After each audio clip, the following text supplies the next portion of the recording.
News centre की शुरुआत कर रहा हूं देश के 10 करोड़ मरीजों के लिए एक बेहद बुरी खबर से। और मैंने आपको आगाह किया था, हमारी टीम ने आपको आगाह किया था। 26 सितंबर को हमने बताया था कि दाम फिर से बढ़ने वाले हैं। कैंसर, डायबिटीज, हार्ट पेशेंट्स जो हैं उनकी दवाइयों के दाम बेतहाशा बढ़ गए हैं। और यह सब कुछ हुआ है नरेंद्र मोदी की अमेरिका यात्रा की वजह से। प्रधानमंत्री की अमेरिका यात्रा से पहले नेशनल न्यूज सेंटर ने आपको बताया था कि मोदी की अमेरिका यात्रा से ठीक पहले जरूरी दवाओं की लिस्ट में जो 108 दवाओं के नाम हटाए गए हैं वो मुश्किल बढ़ाएंगे। और यह फैसला इसलिए किया गया ताकि अमेरिका के उद्योगपतियों को संदेश दिया जा सके कि भारत उनके मुनाफे का पूरा ख्याल रखता है। अभी शायद हमारी ये बात आपको याद ना आ रही होगी, शायद थोड़ा कम समझ में आ रही होगी, पर यह रिपोर्ट देखिए, पूरा मामला शीशे की तरह साफ हो जाएगा। नरेंद्र मोदी की अमेरिका यात्रा के दौरान 29 तारीख को आपने अपने अपने टीवी सेट पर ये तस्वीरें जरूर देखी होंगी। मोदी जी अमेरिका के बड़ी कंपनियों के सीईओ के साथ नाश्ता कर रहे हैं। आपने देखा होगा टीवी चैनलों के जाने माने पत्रकार और एंकर चिल्ला चिल्ला कर आपको यह बता रहे थे कि प्रधानमंत्री मोदी से मिलने के लिए जानी मानी कंपनियों के सीईओ भागे भागे आए। मोदी जी देश के लिए व्यापार जुटा रहे थे, लेकिन किसी ने आपको यह नहीं बताया कि यह नाश्ता दरअसल हिंदुस्तानियों पर, आप पर, मुझ पर कितना भारी पड़ने वाला है। नरेंद्र मोदी के साथ नाश्ते की टेबल में बैठे इन बड़े सीईओ में से 3 की तारीफ हम आपको बताते हैं।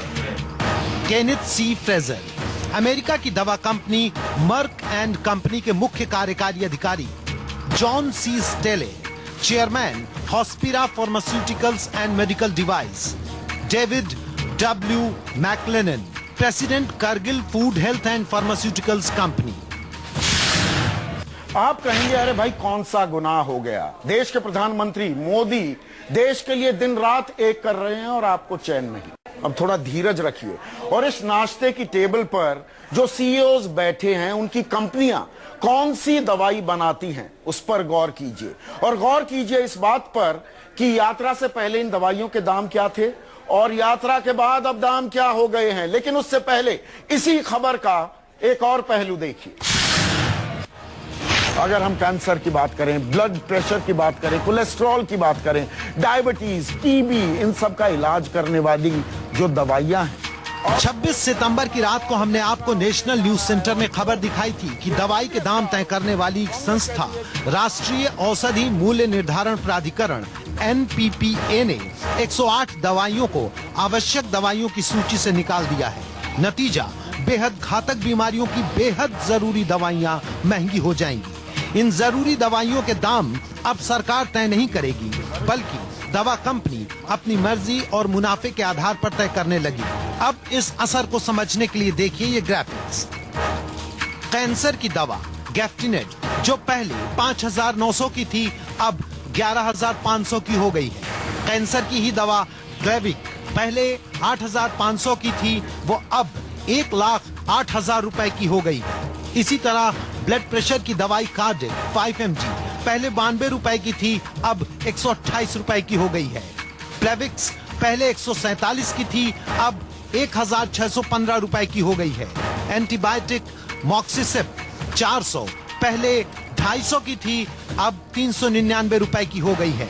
टेरिबिड 200 पहले 34 रुपए की थी, अब 173 रुपए की हो गई है। कोलेस्ट्रॉल के इलाज में इस्तेमाल होने वाली दवाई एस्ट्रोवॉस पहले 62 रुपए की थी, अब 97 रुपए की हो गई है। अब आपको समझाते हैं कि मोदी की अमेरिका यात्रा से पहले और यात्रा के बाद दवाइयों की कीमत में अंतर और दवा कंपनियों के सीईओ के साथ उनके नाश्ते का रिश्ता क्या है। केनेथ सी फ्रेजर की मर्क एंड कंपनी कैंसर की दवाई बनाती है और ये भारत में आर्बिटक्स नाम से कैंसर की दवाई बेचती है। जॉन सी स्टेले की company Hospira pharmaceuticals and medical device Bharat की कंपनी कैडिला हेल्थ केयर के साथ मिलकर काम करती है। ये कंपनी भी कैंसर की दवाई साइटोटॉक्सिक बनाती है। David W McLennan, president Cargill food health and pharmaceuticals company, इनकी कंपनी कीटनाशक जेनेटिकली मॉडिफाइड बीजों की दुनिया में सबसे आगे है, जिसे लेकर पिछली सरकार में काफी विवाद रहा है।